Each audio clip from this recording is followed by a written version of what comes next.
Command control సెంటర్లో అధికారులకు దిశానిర్దేశం చేస్తున్న సీఎం రేవంత్ రెడ్డి దక్షిణ భారత కుంభమేళాగా గోదావరి పుష్కరాలు ఘనంగా నిర్వహించేలా ముందస్తు ఏర్పాట్లు చేయండి. బాసర, ధర్మపురి, కాళేశ్వరం, భద్రాచలం ఆలయాల అభివృద్ధికి ప్రణాళికలు రూపొందించండి. 74 చోట్ల శాశ్వత పుష్కర ఘాట్లు మౌలిక సదుపాయాలు కల్పించండి. అందుకోసం కేంద్ర ప్రయోజిత నిధులను ఉపయోగించుకోవాలి. ఒక్కో చోట ఒకే రోజు 2 లక్షల మంది భక్తులు వస్తారని అంచనా. సిసి సెంటర్లో పుష్కరాలపై సీఎం రేవంత్ సమీక్ష. 2027 జూలై 23 నుంచి పుష్కరాలు ప్రారంభం.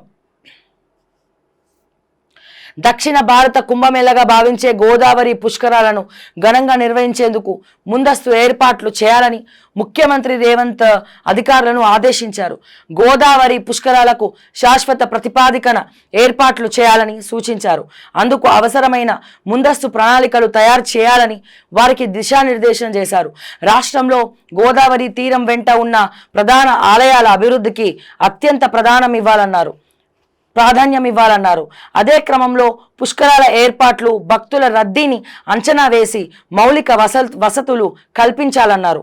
పుష్కర స్నానాలు ఆచరించేందుకు వచ్చే లక్షలాది మంది భక్తులకు ఎలాంటి లోటుపాట్లు లేకుండా సదుపాయాలు కల్పించేందుకు ప్రత్యేక ప్రణాళిక సిద్ధం చేసుకోవాలి అని చెప్పారు. గోదావరి పుష్కరాల ఏర్పాట్లు, ముందస్తు సన్నద్ధతపై శుక్రవారం కమాండ్ కంట్రోల్ సెంటర్లో సమీక్ష జరిపారు.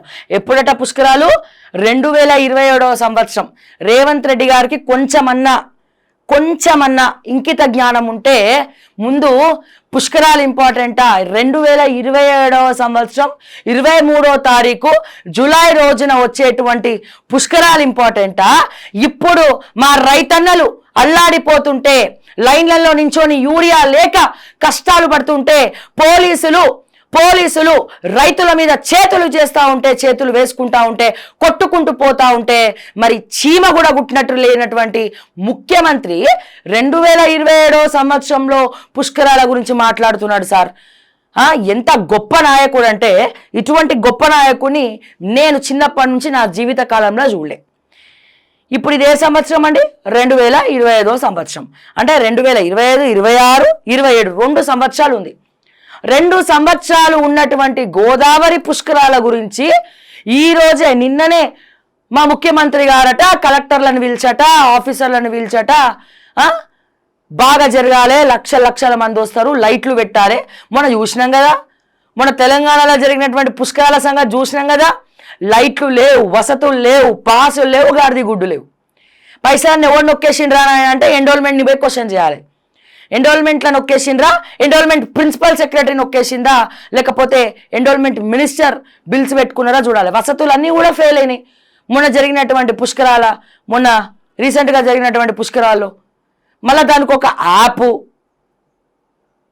దానికి పెట్టినటువంటి ఖర్చు ఎంత అండి? 20 కోట్లు. మరి ఏడా కనవలేదే యాప్ ఇట్లా ప్లే స్టోర్లో కొడుతుంటే కూడా ఏడో మూల వస్తుంది అది. మరి అన్ని కోట్లు ఖర్చు పెట్టి లెక్కలు చెప్పండి, దమ్ము ఉంటే లెక్కలు తీయండి. ఎట్లుందంటే, ఈ ఇల్లు కాలుతా ఉంటే కాల్చుకోనికి సుట్టు ఎక్కడ ఉందిరా నాయన అని అడుగుతుండట. అట్లా ఉంది మరి రేవంత్ అన్న పరిస్థితి. ఒక పక్క ఇల్లు కాలుతా ఉంది, ఒక పక్క ఇప్పుడు ప్రస్తుత సిచ్యువేషను రైతులందరూ రోడ్ల మీద వ్యవసాయాన్ని వదిలేసి రోడ్ల మీద వర్షంలో లైన్లలో నించొని యూరియా కోసం ఎగబడతా ఉంటే, కాయలు కట్టేలాగా ఎదురు చూస్తూ ఉంటే, భోజన ఆహారాలు లేకుండా, మంచినీళ్ళు కూడా లేకుండా వాళ్ళు లైన్లలో నేను తినడానికి పోతే మళ్ళా నా ప్లేస్ పోతుందని చెప్పి అక్కడనే కూర్చుంటున్నాడు. ఆఖరికి చెప్పుకుంటే సిగ్గుచేటు, బాత్రూమ్ వచ్చినా సరే వెళ్ళలేనటువంటి పరిస్థితి. ఎందుకంటే వెళ్ళిపోతే మళ్ళీ లైన్ పోతుంది, మళ్ళీ యూరియా దొరకదు. ఇటువంటి తలకాయ నొప్పులతోటి రైతులు ఒక పక్క ఆవేదన పడతా ఉంటే, మా ముఖ్యమంత్రి sir never before ever after in the industry sir. ఎందుకని? మా ముఖ్యమంత్రి గారికి పుష్కరాలు ఇంపార్టెంట్. ఇప్పుడు కాదు పుష్కరాలు పోని. నేను సమీక్ష జరుపుతా ఉంటే అరే వచ్చే నెలనో 2 నెలల తర్వాత అనుకున్నా. కానీ 2 ఏళ్ల తర్వాత వచ్చే పుష్కరాల కోసము మా ముఖ్యమంత్రి గారు ఇప్పుడే సమీక్ష జరిపారు అంటే నా భూతో నా భవిష్యత్. ఇటువంటి ముఖ్యమంత్రి నేను ఎప్పుడు కూడా ఎన్నడూ కూడా చూడలేదు. మరి ఇదే ముఖ్యమంత్రి, ఇదే ముందు చూపు ఉన్న ముందస్తు ఏర్పాట్లు చేయాలనుకున్నటువంటి ముఖ్యమంత్రి మరి రైతుల విషయంలో, యూరియా విషయంలో ముందస్తు ఏర్పాట్లు ఎందుకు చేయలేదట? ముందస్తు సమీక్షలు ఎందుకు చూడలేదట? ముందస్తు కార్యక్రమాలు ఎందుకు నెరవేర్చలేదట? ముందుగా ఆఫీసర్లందరినీ ఐఏఎస్లందరినీ కూడా సమీక్ష పిలిపించి ఎందుకు మీటింగ్ పెట్టలేదట? రైతుల ఘోష ఏందో ఫీల్డ్ విజిట్ చేసి ఈ ముఖ్యమంత్రి ఎందుకు తెలుసుకోలేదట?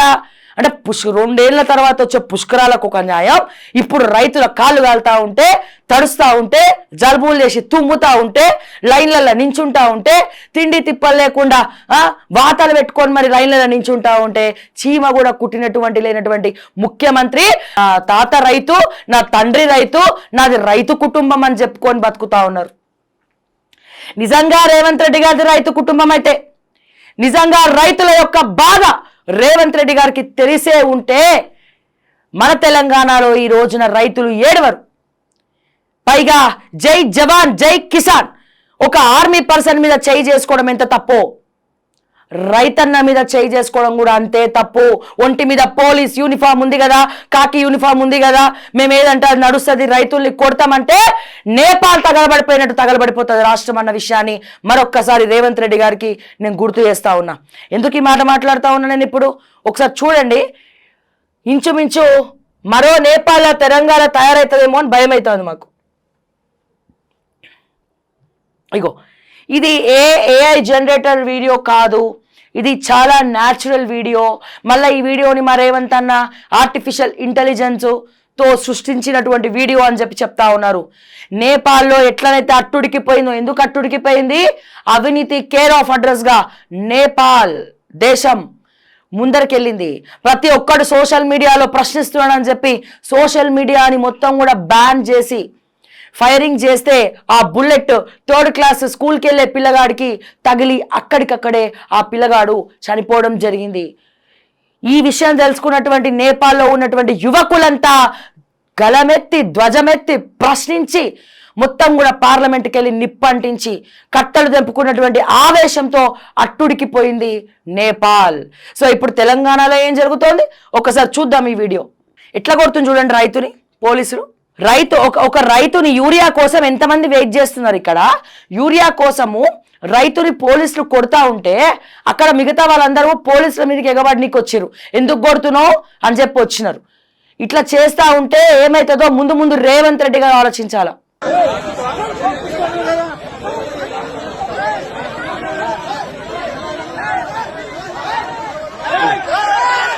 చూడండి, వీడియోలు తీయడం స్టార్ట్ చేసినారు.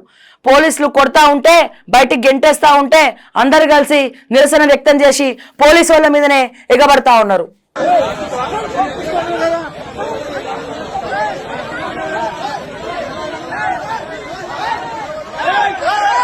సిటీలలో ఉట్టి ఉండదు, ఊర్లలో ఉట్టి ఉండదు. ఒక్కడి మీద చేస్తే 100 మంది వస్తారు అక్కడ.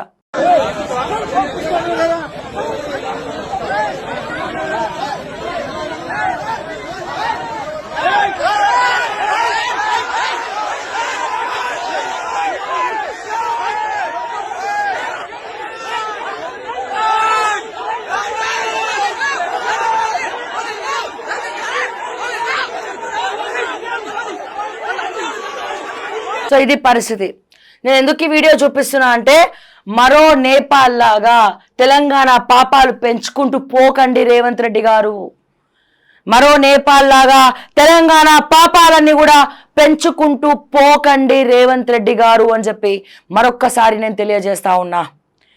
అన్ని రకాలుగా 360 డిగ్రీస్ యాంగిల్స్లో ఒక సామాన్యుణ్ణి మొత్తం కూడా పిండి పిప్పి చేస్తూ ఉంటే, ఈ సభ్య సమాజంలో వాడిని చక్కగా బతకనియకపోతే, ఏ రేట్లు చూసినా ఆకాశం అంతుతుంటే, వ్యవసాయం చేయడానికి కూడా ఏమి దిక్కు దివాణ లేక ఏమి దొరకకపోతే, ఉన్న డబ్బు మొత్తం కూడా మీ రాజకీయ నాయకుల చేతుల్లో గుప్పెట్లో మొత్తం కూడా దోచిపెట్టుకొని ఉంటే, చేతులలో ట్రాన్సాక్షన్స్ కానీ లేకపోతే రొటేషన్స్ కానీ మార్కెట్లో ఎవరి దగ్గర డబ్బులు లేకుండా ఉంటే, కొనుక్కొని తినడానికి కూడా, రెంట్లు కట్టడానికి కూడా, ఆఫీస్ నడపడానికి కూడా డబ్బులు లేకపోయి ఉంటే ఏ రకమైనటువంటి పరిస్థితులు నెలకొంటాయో నేను మరొక్కసారి రేవంత్ రెడ్డి గారికి ఈ సందర్భంగా నేను హెచ్చరిస్తా ఉన్నా, రిక్వెస్ట్ చేయట్లే, హెచ్చరిస్తా ఉన్నా. ఇటువంటి పరిస్థితి తెలంగాణకి రానివ్వకండి. యూరియా విషయంలో మళ్ళీ అదే జరుగుతోంది, యూరియా విషయంలో మళ్ళా అదే జరుగుతోందని చెప్పి నేను మరొక్కసారి రేవంత్ రెడ్డి గారికి గుర్తు చేస్తా ఉన్నా. ఎందుకని కేవలం ఈ రోజున రైతులు మాత్రమే కాదు, మహిళలు అసంతృప్తితో ఉన్నారు, విద్యార్థులు అసంతృప్తితో ఉన్నారు, నిరుద్యోగులు అసంతృప్తితో ఉన్నారు, వ్యాపారులు అసంతృప్తితో ఉన్నారు, రియల్ ఎస్టేట్ వాళ్ళు అసంతృప్తితో ఉన్నారు. అందరూ ఎవ్వరు చూడండి అసంతృప్తి కేర్ ఆఫ్ అడ్రస్గా వాళ్ళ గుండెల్లో అట్లా ఉండిపోయింది. దాని మార్క్ ఏంటిరా? అసంతృప్తికి కేర్ ఆఫ్ అడ్రస్ ఏంటి అంటే రేవంత్ రెడ్డి మార్క్. అది రేవంత్ రెడ్డి బ్రాండ్ ఏంటంటే అసంతృప్తి. ఏ శాఖ చూసినా ఈ రోజున అసంతృప్తి, పోలీస్ శాఖ చూసినా ఈరోజు అసంతృప్తి, సివిల్ డిస్ప్యూట్స్లో కూడా పోలీసులు ఇన్వాల్వ్ అవుతున్నారు అంటే మీరు అర్థం చేసుకోండి. పోలీస్ స్టేషన్లు కేర్ ఆఫ్ అడ్రస్గా సెటిల్మెంట్లు చేస్తున్నారంటే మీరు అర్థం చేసుకోండి ఏ రకంగా ఇక సామాన్యుడికి అండగా ఎవడుంటాడు ఈ రోజున, సామాన్యుడికి అండగా అని చెప్పి నేను అడుగుతా ఉన్నా. ఈ రోజున కింది స్థాయి SHOలు అమ్ముడుపోతా ఉంటే ఏసీపీలకు డీసీపీలకి కంప్లైంట్ ఇస్తుంటే వాళ్ళు కూడా వీళ్ళకే వత్తాసు పలుకుతుంటే ఎక్కడ ఉంది న్యాయం, ఎక్కడుంది చట్టం, ఎక్కడుంది ధర్మం? ఎవరిని అడగాలి? ఆ సామాన్యులు ఎవరి దగ్గరికి పోవాలి? ఏ రకంగా గిలగిల కొట్టుకొని విలవిలలాడాలో మరి మా రేవంత్ రెడ్డి గారే చెప్పాలి. ఎందుకంటే మీరే కదా హోంమంత్రి, హోంశాఖ మొత్తం గ్రిప్లో పెట్టుకుంది మీరే కదా, హోంశాఖకి ఇన్స్ట్రక్షన్స్ ఇచ్చేది మీరే కదా. మరి దయచేసి సమాధానం చెప్పండి. నేను అడుగుతా ఉన్నాను, డీజీపీ గారిని అడుగుతా ఉన్నాను, అడిషనల్ డీజీపీ మహేష్ భగవత్ గారిని అడుగుతా ఉన్నాను, అండ్ అదే రకంగా ఇంటెలిజెన్స్ చీఫ్ శివధర్ రెడ్డి గారిని అడుగుతా ఉన్నాను. ఆయన ఎట్లాగో కాబోయే డీజీపీగా విశ్వ ప్రయత్నాలు చేస్తూ ఉన్నారు. కండి, మీరు కాబోయే డీజీపీ కండి, మీకు ఆ సమర్థత ఉంది, మీరు మీలాంటి వాళ్ళు కావాలి కూడా. కానీ కింది స్థాయి పోలీస్ స్టేషన్లో మీ ఇంటెలిజెన్స్ నిఘాలు పెడుతున్నారా? SHOలో మీ ఇంటెలిజెన్స్ నిఘాలు పెడుతున్నారా? Madhapur police station, Madhuranagar police station, Ameerpet, SR Nagar, Panjagutta ఈ జోన్లలో ఏం జరుగుతోందో మీరు నిఘా పెడుతున్నారా? సామాన్యులకి అండగా ఉండని పోలీసులు కింది స్థాయి వాళ్ళు కంప్లైంట్ ఇస్తా ఉంటే ఎవరైతే అవతల అడ్డమైన పార్టీలు ఉన్నారో, రౌడీ షీటర్లు ఉన్నారో వాళ్ళ దగ్గర డబ్బులు తీసుకొని అమ్ముడుపోతున్నారు మీ పోలీసులు. మరి ఎటువంటి యాక్షన్ తీసుకుంటున్నారు? హైదరాబాద్ కమిషనర్ సివి ఆనంద్ గారు చెప్పాలా, అడిషనల్ డీజీపీ మహేష్ భగవత్ గారు చెప్పాలా, ఇంటెలిజెన్స్ చీఫ్ శివధర్ రెడ్డి గారు దీనికి సమాధానం చెప్పాలా? ఒక కాన్ఫరెన్స్ ఏమైనా పెడుతున్నారా? SHOల మీద నిఘాలు పెడుతున్నారా? కింది స్థాయిలో ఏం జరుగుతోంది? అసలు మీ పోలీస్ డిపార్ట్మెంట్ లో స్క్రూటినీలు చేస్తున్నారా? ఎన్ని ఎఫ్ఐఆర్లు అవుతున్నాయి? ఎన్ని ఎఫ్ఐఆర్ల సాక్షిగా సెటిల్మెంట్లు చేసుకోమని పోలీసులు బెదిరిస్తున్నారు? ఇవన్నీ కూడా తెలియాల్సినటువంటి అవసరం మీకు లేదా అని చెప్పి నేను అడుగుతా ఉన్నా. అతి త్వరలో నేను మీకు మెయిల్ చేస్తా, అండ్ అతి త్వరలో విత్ ప్రూఫ్స్ నేను పట్టిస్తా, విత్ ప్రూఫ్స్. ఎవడెవడు ఎంత డబ్బు తీసుకున్నాడు, సామాన్యులకు అండగా లేకుండా ఎవడెవడు ఏ కేసులలో అమ్ముడు పోతున్నారు చిన్నరండి. అరే తనెవరు, మన మాదాపూర్ పోలీస్ స్టేషన్ దగ్గర ఒక స్పోర్ట్స్ వ్యక్తికి సంబంధించినటువంటి ల్యాండ్ డిస్ప్యూట్లో కిరోసిన్ పోసుకొని ఒకడు ఆత్మహత్య చేసుకొని చచ్చిపోయిందా లేదా పోలీస్ స్టేషన్లో? ఎందుకు చచ్చిపోయిండు? ఎందుకు చచ్చిపోయిండు? ఎందుకు ఆత్మహత్య చేసుకున్నాడు? ఏ పోలీసు వాడు అమ్ముడు పోయిండు అని చెప్పి నేను అడుగుతున్నా. మాదాపూర్ పోలీసులకు చెప్పే దమ్ముందా? చెప్పండి డీజీపీ గారు, చెప్పండి మహేష్ భగవత్ గారు, ఇంటెలిజెన్స్ చీఫ్ శివధర్ రెడ్డి గారు, మరి దీని మీద మీ ఇంటెలిజెన్స్ పనిచేస్తలేవా? ఒక సామాన్యుడు వచ్చి నా భూమి కబ్జా జరిగింది, ఇది నా భూమి, నాకు అన్యాయం జరుగుతోంది, ఈ ఇన్స్ట్రక్షన్స్ ఉన్నాయి, కోర్టు ఇన్స్ట్రక్షన్స్ ఉన్నాయంటే కూడా పోలీస్ స్టేషన్ల కేర్ ఆఫ్ అడ్రస్ గా సెటిల్మెంట్లు జరుగుతూ ఉంటే, పోలీసులే తప్పు చేస్తూ ఉంటే, సామాన్యులకి పోలీసులే అండగా లేకపోతే ఇక సామాన్య ప్రజలకు దిక్కు మొక్కు ఎవరని చెప్పి నేను అడుగుతా ఉన్నా. ఈ రోజున మాదాపూర్, పంజాగుట్ట, మధురానగర్ పోలీస్ స్టేషన్లు హైదరాబాద్ నడిబొడ్డున దందాలు చేస్తూ ఉంటే SHOలు ఏం చేస్తున్నారు? మీ డీజీపీలు, అడిషనల్ డీజీపీలు స్క్రూటినీలు చేసుకోరా? సిఐల మీద యాక్షన్స్ ఉండవా? స్టేషన్ హౌస్ ఆఫీసర్ చేసేదే చట్టమా? ఎఫ్ఐఆర్ ఎవరి మీద పెడుతున్నారు, ఎందుకు పెడుతున్నారు? బోత్ సైడ్స్ వినరా? వన్ సైడ్ వెళ్ళిపోతారా? బల్ల కింద చేయి పెట్టు, బల్ల పైన ఎఫ్ఐఆర్ రాయి. నన్ను పిలిపించండి దమ్ముంటే ఎంక్వైరీకి, నన్ను పిలిపించండి దమ్ముంటే ఎంక్వైరీకి. నేను రెడీగా ఉన్నా. అవసరమైతే మీ పోలీసు వాళ్ళ గురించి మాట్లాడినా అని చెప్పి నన్ను తీసుకెళ్లి బొక్కలు వేసినా పర్లేదు, నా బొక్కలు చూడ చేసినా పర్లేదు, నన్ను ఎన్కౌంటర్ చేసి చంపేసినా పర్లేదు. అర్థమవుతుందా? అన్నిటికీ సిద్ధం. కడుపు తరుక్కబోతోంది ఈ రోజున. ఎన్నో కేసులు మా దృష్టికి వస్తా ఉంటే ఏం చేయలేని నిస్సాయ పరిస్థితిలో ఉండడం కన్నా చావే బెటర్. ఈ రోజున మధురానగర్ పోలీస్ స్టేషన్ అండ్ అట్లాగే ఈ ఎక్కడెక్కడ డ్రగ్స్ సరఫరా అవుతున్నాయో అందరికీ తెలుసు. ఒకసారి వీళ్ళు పట్టించుకోకపోతేనే సైబరాబాద్ సిపి గారికి వెళ్ళి కంప్లైంట్ ఇవ్వడం జరిగింది. ఎక్కడెక్కడ డ్రగ్స్ దందా నడుస్తుంది, ఏం నడుస్తుంది అని చెప్పి స్వయాన సిపి గారికి ఇన్ఫర్మేషన్ ఇవ్వడం జరిగింది. తర్వాత మళ్ళీ వీళ్ళ ఫోన్లు సిపి గారు తిడుతున్నారు, మీరు అక్కడికి ఎందుకు వెళ్ళి చెప్పినారు అంటే, మరి నువ్వు ఉన్నది ఎందుకు, మరి నువ్వు యాక్షన్ తీసుకోకపోతే సిపి గారికే చెప్తాం. మరి ఇప్పుడు స్టేషన్ హౌస్ ఆఫీసర్ అమ్ముడు పోతే పంజాగుట్ట ఏసీపీ దగ్గరికి పోతాం, పంజాగుట్ట ఏసీపీతో ప్రాబ్లం అయితే వెస్ట్ జోన్ డీసీపీ దగ్గరకు పోతాం, వెస్ట్ జోన్ డీసీపీ దగ్గర కూడా న్యాయం దొరకకపోతే సిపి దగ్గరికి వెళ్తాం, డీజీపీ దగ్గరికి వెళ్తాం. ఎవరు కూడా వినకపోతే ఆఖరికి కోర్టుకి వెళ్ళి ఇన్స్ట్రక్షన్స్ తెచ్చుకుంటాం. పోరాడాలా లేకపోతే అట్లనే వదిలేయాలా? లక్షలు కొంతమంది ముఠా దగ్గర తీసుకొని సామాన్యుడికి అన్యాయం చేస్తూ ఉంటే ఎవరు ఊరుకుంటాడండి? ఈ రోజున విత్డ్రా చేసుకోండి, పోలీస్ స్టేషన్లో సెటిల్మెంట్లు వేసుకోండి అని ఎవడండి చెప్పేది? సిఐ ఎందుకు చెప్తారండి? సీఏలకు ఏం అవసరం అండి? ఒకరి మీద ఒకరికి ఇబ్బంది జరిగిందని కేసు పెట్టిన తర్వాత దాన్ని విత్డ్రా చేసుకోమని ఎందుకు చెప్పాలి? బోత్ సైడ్స్ వినరా? అంటే పోలీసులు ఉండేది ఈ రోజున రౌడీల వైపు ఉంటారా, సామాన్యుల వైపు ఉంటారా? ఎవరి వైపు ఉంటారే పోలీసులు? జనరల్ గానే ప్రోటోకాల్, పోలీస్ స్టేషన్లో పట్టించుకోకపోతే ఎవరైనా ఏసీపీ దగ్గరికే పోతారు. సార్ నాకు న్యాయం జరగాలి సార్, నాకు అన్యాయం జరుగుతుందని ఎవరైనా ఏసీపీని అడుగుతాడు. అక్కడ కూడా న్యాయం జరగకపోతే డీసీపీని పోయి బతిమలాడతారు, సార్ పలానా పరిస్థితి ఉంది సార్ అని. మరి వాళ్ళు కూడా వినకపోతే ఎక్కడ చావాలి, ఏడికి పోవాలి? ఇటువంటి లాబింగ్లు చేసుకుంటా నేను సీరియస్గా అడుగుతా ఉన్నాను. ఏం చేద్దాం అనుకుంటున్నారు? నిజంగా తెలంగాణ పోలీస్ నెంబర్ 1 పొజిషన్లో ఉన్నారు. నెంబర్ 1 ఉత్తరప్రదేశ్ పోలీసులు కూడా తెలంగాణ నెంబర్ 1 అని పొగుడుతూ ఉంటే గర్వంగా అనిపించింది కుంభమేళలో, చాలా గర్వంగా అనిపించింది కుంభమేళలో. నా ఫోనే పోతే అక్కడ ఎక్కడ కుంభమేళలో పోతే నేను కంప్లైంట్ ఇస్తే అక్కడ అసలు ఏం లేదు, ఫోన్ పోయింది.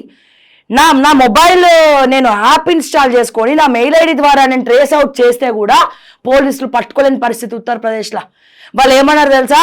తెలంగాణలో ఉన్న టెక్నాలజీ ఇక్కడ లేదు Shravya, Telangana police are number 1 police in India అన్నారండి. నేను ఒక తెలంగాణ వాదిగా, తెలంగాణ అమ్మాయిగా గర్వపడ్డాను సార్. తొక్కలో ఫోన్ పోతే పోయింది, అప్పో సొప్పో వేసి ఇంకోటి కొనుక్కుంటా. నా తెలంగాణ పోలీసుని కుంభమేళలో పొగుడుతున్నారు అంటే, ఉత్తరప్రదేశ్లో పొగుడుతున్నారు అంటే అది కదరా భయ్ జీవితం అనిపించింది నాకు. కానీ ఇక్కడ ఇట్లా జరుగుతూ ఉంటే వాళ్ళకి తెలియదా? దేశవ్యాప్తంగా పరువు పోదా? ఇప్పటికే మహారాష్ట్ర పోలీసులు తెలంగాణకు వచ్చి హైదరాబాద్ నడిబొడ్డున 12,000 కోట్లకు విలువ చేసేటువంటి డ్రగ్స్ పట్టుకొని తెలంగాణ పోలీసుల పరువు అయింది. ఎందుకు పట్టుకుంటారు సార్?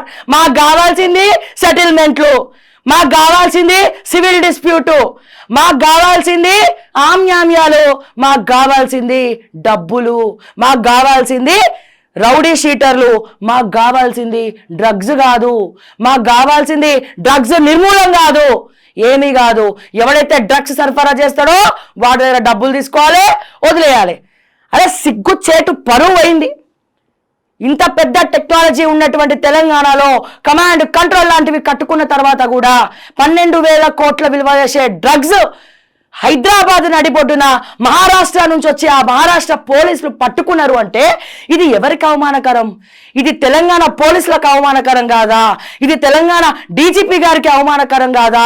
ఇది తెలంగాణ ముఖ్యమంత్రి రేవంత్ రెడ్డి గారికి అవమానకరం కాదా అని చెప్పి నేను అడుగుతా ఉన్నా. ఈ రోజున కింది స్థాయి ఎస్హెచ్ఓలు అమ్ముడు పోతే ఇట్లాంటివే జరుగుతూ ఉంటాయి. పేరు ఎవరికి వస్తుంది? డీజీపీ గారికే వస్తుంది.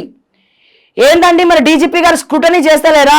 ఏ ఎస్హెచ్ఓ ఎక్కడ ఏ పోలీస్ స్టేషన్లో 7 సెటిల్మెంట్లు జరుగుతున్నాయో అని చెప్పి అడుగుతారు వాళ్ళు. Patancheru police station, Ameenpur police station అయితే కేర్ ఆఫ్ అడ్రస్. ఆడొక్క కేసు న్యాయపరంగా జరగదు, ఒక్క ఎఫ్ఐఆర్ న్యాయబద్ధంగా కాదు. ఎవడైతే ప్రశ్నిస్తాడో వాడి మీద ఎఫ్ఐఆర్లు ఉంటాయి, ఎవడైతే పైసలిస్తాడో వాడి మీద ప్రేమ ఆప్యాయతలు ఉంటాయి. ఈ రోజున కడుపు తరుక్కపోతోంది, ఈ రోజున చాలా బాధ అనిపిస్తూ ఉంది. ఎటువంటి దిక్కుమాలిన పరిస్థితుల్లో మనం బతుకుతున్నామని అనిపిస్తా ఉంది. కుండ బద్దలు కొట్టినట్టు ధైర్యంగా చెప్తున్నా, డీజీపీ గారికి చెప్తున్నా, నేనే చెప్తున్నా, శ్రావ్యనే చెప్తున్నా, బరాబర్ చెప్తున్నా, ఎస్హెచ్ఓలు అమ్ముడు పోతున్నారని చెప్తున్నా. కేసు పెట్టుకుంటారో నా మీద, నిజాలను వాస్తవాలను మాట్లాడినందుకు నా మీద కేసులే పెట్టుకుంటారో లేకపోతే నన్ను ఎన్కౌంటర్ చేసి చంపేస్తారో ఇక నేను డీజీపీ గారి విజ్ఞతకే నేను వదిలేస్తా ఉన్నానని చెప్పి మరొక్కసారి ఈ సందర్భంగా తెలియజేస్తా ఉన్నా. దయచేసి ఇప్పటికైనా మీ పోలీస్ స్టేషన్లో ఏం జరుగుతోందో కళ్ళు తెరవండి. చేతులు గాలినాకనన్నా ఆకులు పట్టుకోండి దయచేసి. ఇప్పుడు అది కూడా చేయకపోతే అసలే హోంమంత్రి లేని తెలంగాణ అనాథ లెక్క తయారైంది. సో దయచేసి డీజీపీ గారు, ఇంటెలిజెన్స్ శివధర్ రెడ్డి గారు దృష్టికి తీసుకొస్తా ఉన్నా. మాదాపూర్, మధురానగర్, పంజాగుట్ట పోలీస్ స్టేషన్లలో, ఇటు పటంచేరు, అమీన్పూర్ పోలీస్ స్టేషన్లలో, బంజారా హిల్స్ పోలీస్ స్టేషన్లలో ఏం జరుగుతోంది, ఎస్హెచ్ఓలు ఏం చేస్తా ఉన్నారు, ఎస్హెచ్ఓల మీద కంప్లైంట్ ఇస్తే ఏసీపీలు ఏం చేస్తా ఉన్నారు, స్క్రూటినీలు చేయండి, సాక్ష్యాధారాలతో నిరూపిస్తా, నన్ను ఎంక్వైరీకి పిలవండి అని చెప్పి నేను మరొక్కసారి ఇంటెలిజెన్స్ శివధర్ రెడ్డి దృష్టికి తీసుకొస్తా ఉన్నాను. మన డీజీపీ మహేష్ భగవత్ గారి దృష్టికి ఈ సందర్భంగా నేను తీసుకొస్తా ఉన్నాను. ఇక ఆ తర్వాత మీ ఇష్టం. ఇట్లా మాట్లాడినందుకు ఎంక్వైరీకి పిలిచి కేసులు పెడతా అంటే పెట్టుకో, ఐ డోంట్ కేర్. ఓకే.